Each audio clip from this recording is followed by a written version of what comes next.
அகத்தியரே, ஓரறிவு உள்ளவைகள் என்னென்ன? புல், பூண்டு, மரம், செடி, கொடி முதலிய தாவர வர்க்கங்கள். ஈரறிவு உள்ளவைகள்? தண்ணீரில் வாழும் ஜீவராசிகள். மூன்றறிவு? நிலத்திலே ஊர்ந்து செல்லும் எறும்பு, கரையான், நத்தை முதலியன. நான்கறிவு? பறந்து செல்லும் பறவை இனங்கள். ஐந்தறிவு? மண்ணிலே நடந்து செல்லும் ஆடு, மாடு மற்றும் விலங்கினங்கள். ஆறறிவு?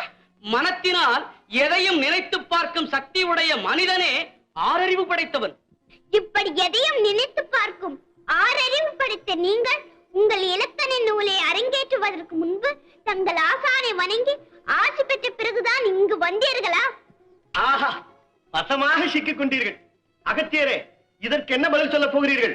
கேட்பதும் என்னுள்ளிருந்து பதிலை சொல்ல வைப்பதும் முருகனே. அந்த வித்தையெல்லாம் இனி பலிக்காது. உங்களுக்கு குருவாக விளங்கும் முருகப்பெருமானிடம் முதலில் ஆசி பெறாமல் இங்கு வந்தது குற்றமா இல்லையா? இதற்கு பதிலை சொல்லுங்கள்.